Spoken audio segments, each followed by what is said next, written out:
हाँ, तो इस क्वेश्चन कंटिन्यू करते हैं।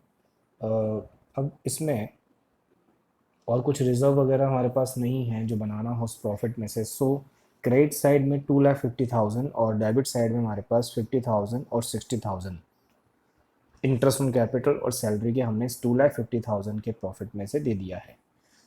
तो अब हम ये देखें, हमारे पास और कुछ तो करना नहीं है, तो रिमेनिंग अभी भी जो प्रॉफिट हमारे पास पड़ा है उसका क्या करना है। तो रिमेनिंग प्रॉफिट को हम कहते हैं डिस्ट्रीब्यूटेबल प्रॉफिट, मतलब वो प्रॉफिट जो सारा अप्रोप्रिएशन करने के बाद अब पार्टनर्स में डिस्ट्रीब्यूट होगा फाइनली। क्योंकि अल्टीमेटली तो 2,50,000 ही पार्टनर्स को गए हैं, लेकिन उसमें से कुछ amount by way of interest on capital, कुछ amount by way of salary और कुछ अमाउंट पार्टनर्स कैपिटल के तौर पे गया है। सो अब हम लोग रिमेनिंग जो प्रॉफिट हमारे पास बचा है, तो आप हिसाब लगाएं कितना रिमेनिंग बचा है। 2,50,000 क्रेडिट साइड में है और 50,000 और 60,000 डेबिट साइड में अब तक हम पार्टनर्स को दे चुके हैं इंटरेस्ट ऑन कैपिटल और सैलरी के। तो 2,50,000 में से जब 50,000 60,000 गए, मतलब 1,10,000 डेबिट साइड के अब तक के गए, तो हमारे पास बचता है रिमेनिंग बैलेंस 1,40,000। तो ये 1,40,000 जो अब हमारे पास रिमेनिंग बचा है, ये हम पार्टनर्स में डिस्ट्रीब्यूट कर देंगे। पॉइंट नंबर 4 में लिखा हुआ था एक रेशो 3:2। तो यही वो प्रॉफिट है 1,40,000 का रिमेनिंग प्रॉफिट जो हम पार्टनर्स में बांट देंगे 3:2 में। तो अब आप कैलकुलेट करेंगे 1,40,000 इंटू 3/5 एंड 1,40,000 इंटू 2/5, तो आप पाएंगे कि अजय का जो शेयर है उसका अमाउंट आएगा 84,000 और विजय का आएगा 56,000। तो अब ये प्रॉफिट हम पार्टनर्स को दे देंगे। जैसे आपने 11th क्लास में सीखा था कि जो प्रॉफिट होता है वो हम पार्टनर्स, जो प्रोप्राइटर होता है उसकी कैपिटल में ऐड कर देते हैं। उसी तरह ये प्रॉफिट भी पार्टनर्स को जब दे दिया जाएगा तो उनकी कैपिटल में ऐड कर दिया जाएगा, तो उनकी कैपिटल इंक्रीज़ होगी। इसके लिए एक एंट्री होगी और एंट्री होगी profit and loss appropriation account debit to partners capital. ये प्रॉफिट हम दे रहे हैं तो हम लिखेंगे टू पार्टनर्स कैपिटल, क्योंकि कैपिटल में ही जाकर ये प्रॉफिट क्रेडिट होगा, ऐड होगा। तो अजय का अमाउंट बनता है 84,000, विजय का 56,000, टोटल आता है 1,40,000 और इस तरह टोटल मिलाकर 2,50,000 का प्रॉफिट हमारे पास आ जाता है। तो इस तरह 1,40,000 का प्रॉफिट आ जाता है। इस तरह हमारे पास टोटल 2,50,000 दोनों तरफ का टोटल इक्वल हो जाता है और ये क्वेश्चन यहाँ पर ख़त्म हो जाता है। सो हमने इस बेसिक एग्जाम्पल में क्या सीखा कि P and L appropriation account क्यों बनता है और कैसे बनता है। ये एक सीधा सटीक सा एग्जाम्पल है आपके सामने। इसमें भी बहुत सी चीज़ें और भी हो सकती हैं। जैसे मैं एग्जांपल दूं कि सपोज़ करिए फर्म के पास कोई प्रॉफिट होता ही नहीं, या प्रॉफिट होता तो इनसफिशिएंट होता। जैसे हमने 50,000 और 60,000 का इंटरेस्ट ऑन कैपिटल और सैलरी देना है, बट हमारे पास सपोज़ प्रॉफिट उतना होता ही नहीं, हमारे पास प्रॉफिट 1 लाख ही होता और 1,10,000 हमें बाय वे ऑफ अप्रोप्रिएशन देने हैं। तो उस केस में क्या होता।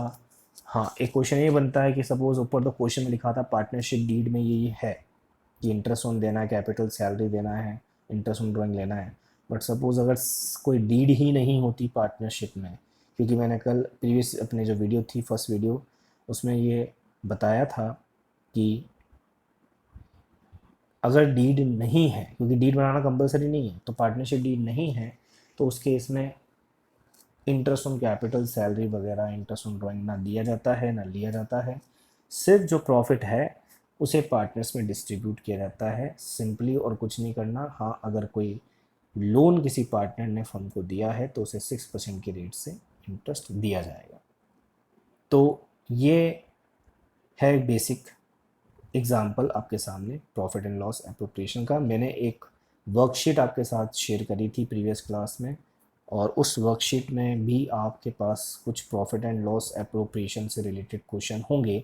तो अब आप उन्हें ट्राई कर सकते हैं कि वो क्वेश्चन कैसे होंगे। ठीक है, एक कुछ एग्जाम्पल मैं आपके सामने और शो करता हूँ जो कि इस प्री-एंडल एप्रोप्रिएशन अकाउंट से रिलेटेड है। सो हमारे पास कुछ इलस्ट्रेशन है और हाँ जी, तो एक और आपके सामने एक इलस्ट्रेशन आपको दिख रहा होगा आपकी स्क्रीन पर। ये कुछ स्क्रीनशॉट्स हैं जो मैंने लिए हैं किसी बुक से, रेफरेंस बुक से। इलस्ट्रेशन नंबर 12 देखिए एक बार, ये भी P&L एप्रोप्रिएशन से रिलेटेड है। आर और एस पार्टनर हैं, प्रॉफिट शेयर करते हैं 3:2 में। आर एक नॉन वर्किंग पार्टनर है। नॉन वर्किंग का मतलब है कि ये एक्टिवली फर्म की एक्टिविटीज़ में, ऑपरेशंस में एंगेज्ड नहीं है, मतलब ये फर्म में ज़्यादा काम वाम नहीं करता है, इसने सिर्फ कैपिटल लगा रखी है।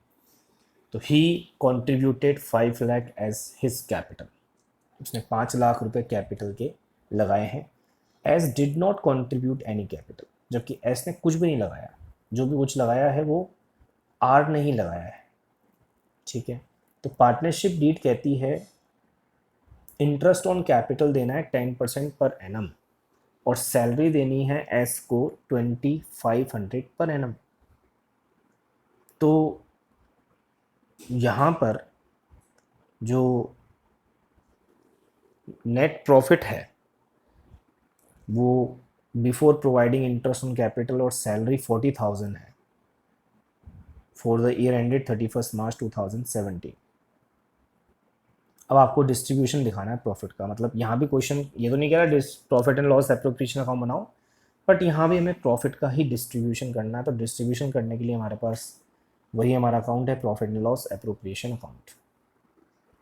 अब इस क्वेश्चन में आप देखेंगे बहुत सिंपल सा क्वेश्चन है कि हमारे पास प्रॉफिट कितना है। हमारे पास प्रॉफिट है 40,000 का। अब 40,000 के प्रॉफिट में से हमें देना क्या है, हमें इंटरेस्ट ऑन कैपिटल देना है 10%। ऑब्वियसली बात है, कैपिटल सिर्फ आर ने ही लगा रखी है तो आर को ही मिलेगा। लेकिन अगर हम हिसाब लगाएं तो 5 लाख रुपीज़ उसकी कैपिटल है और उसका 10% इंटरेस्ट कैलकुलेट करें तो 50,000 का इंटरेस्ट उसका बनता है। और अभी इसके बाद अगर हम सैलरी की बात करें तो एस की 2500 पर मंथ, मतलब एक महीने की सैलरी 2500 रुपये है, तो 12 मंथ की सैलरी हो गई 30,000 रुपीज़ 12 से मल्टीप्लाई करने पर। दैट मीन्स 50,000 हमें आर को देने हैं, 30,000 हमें एस को देने हैं, इंटरेस्ट ऑन कैपिटल और सैलरी के ही। तो अगर हम हिसाब लगाएं तो हमारे को कुल मिला के 80,000 देने हैं, बट हमारे पास जो प्रॉफिट है वो 40,000 ही है। ये है क्वेश्चन इनसफिशिएंट प्रॉफिट का, जहां प्रॉफिट हमारे पास कम है। सो इस केस में अब क्या करें जब प्रॉफिट हमारे पास कम है। तो इस केस में हम लोग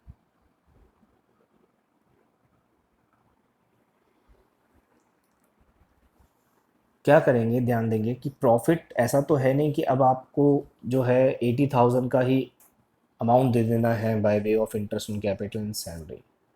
हमेशा ध्यान रखें, मैंने पहले भी कहा था कि अगर डीड बनी हुई है तो भी इंटरेस्ट ऑन कैपिटल सैलरी देने के लिए प्रॉफिट भी होना ज़रूरी है, क्योंकि ये दोनों ही चीज़ें प्रॉफिट एंड लॉस एप्रोप्रिएशन का पार्ट है। ये कोई चार्ज अगेंस्ट प्रॉफिट नहीं है, कंपलसरी नहीं कि देना ही है, ये प्रॉफिट पे डिपेंड है। प्रॉफिट होगा तो देंगे, नहीं होगा तो नहीं देंगे। इसलिए हम इस क्वेश्चन में ऐसा भी नहीं कह सकते कि प्रॉफिट नहीं है, प्रॉफिट भी है, और ये भी नहीं कह सकते कि पूरा देना है क्योंकि प्रॉफिट पूरा भी नहीं है। तो ये क्वेश्चन है इनसफिशिएंट प्रॉफिट का। तो ऐसे क्वेश्चन जहाँ पर प्रॉफिट कम है जबकि एप्रोप्रिएशन के आइटम ज़्यादा हैं, इनका अमाउंट ज़्यादा है, तो उस केस में क्या करेंगे हम, जब तक क्वेश्चन कुछ नहीं कहता, हमें क्वेश्चन साइलेंट है, तो हमें एक काम करना है कि हम देंगे तो ज़रूर, इंटरेस्ट ऑन कैपिटल भी देंगे, सैलरी भी देंगे, बट उतना ही देंगे जितना प्रॉफिट अवेलेबल है। That means in that case where the profits are not sufficient, interest on capital, salary or other appropriation item will be given up to the extent of availability of profit। मतलब जितना profit हमारे पास available है उसी तक, उसी extent तक हमें वो प्रॉफिट देना है। अब क्या करें, हमारे पास देने के लिए तो 80,000 रुपीज़ हमारे को देने हैं, लेकिन 40,000 का ही प्रॉफिट अवेलेबल है। तो नीचे एक नोट पढ़े हैं आप, नोट लिखा हुआ है इस क्वेश्चन के सॉल्यूशन में कि टोटल एप्रोप्रिएशन जो इंटरेस्ट ऑन कैपिटल और सैलरी है वो 80,000 है, बट अवेलेबल नेट प्रॉफिट 40,000 ही है। So it should be divided between R and S in ratio 5:3। मतलब कहने का मतलब ये है कि पार्टनर अब आपको 40,000 रुपीज़ ही देने से ज़्यादा तो आप दे नहीं सकते, इतना प्रॉफिट आपके पास है नहीं। तो 40,000 को आप कैसे दो, आपको देने तो 50,000 आर को है इंटरेस्ट ऑन कैपिटल के और 30,000 एस को है सैलरी के। तो हम क्या करेंगे, इस 40,000 को ही इन by way of interest on capital and by way of salary दे देंगे, बट उसको पूरा पूरा नहीं देकर जितने अमाउंट के लिए आर और एस एलिजिबल थे उसी अमाउंट के रेशो में दे देंगे। जैसे आर को मिलना चाहिए था इंटरेस्ट ऑन कैपिटल 50,000 और एस को सैलरी मिलनी चाहिए थी 30,000, तो 50,000 और 30,000 का क्या रेशो बनेगा, रेशो बनेगा 5:3। तो हम 5:3 के रेशो में इस 40,000 को डिस्ट्रीब्यूट कर देंगे bye way of interest on capital and salary. इससे ये होगा कि हम प्रॉफिट भी डिस्ट्रीब्यूट कर देंगे जो हमारे पास 40,000 अवेलेबल था, और ये भी नहीं होगा कि किसी एक को पूरा दे दिया किसी एक को कम दिया। जो जितना दो एंटाइटल था उन्हें उस हिसाब से ही उस रेशो में दे दिया, तो इससे आर और एस के बीच में कोई डिस्ट्रीब्यूट या डिस्प्यूट नहीं होगा। क्लियर है? तो ये होगा तब जब हमारे पास प्रॉफिट इनसफिशिएंट है। आगे का डिस्कशन हम नेक्स्ट क्लास में करेंगे। आज के लिए इतना ही। ये प्रॉफिट एंड लॉस एप्रोप्रिएशन से रिलेटेड हमने कुछ क्वेश्चंस, कुछ केस स्टडीज़, कुछ बातें हमने करी है। Thank you.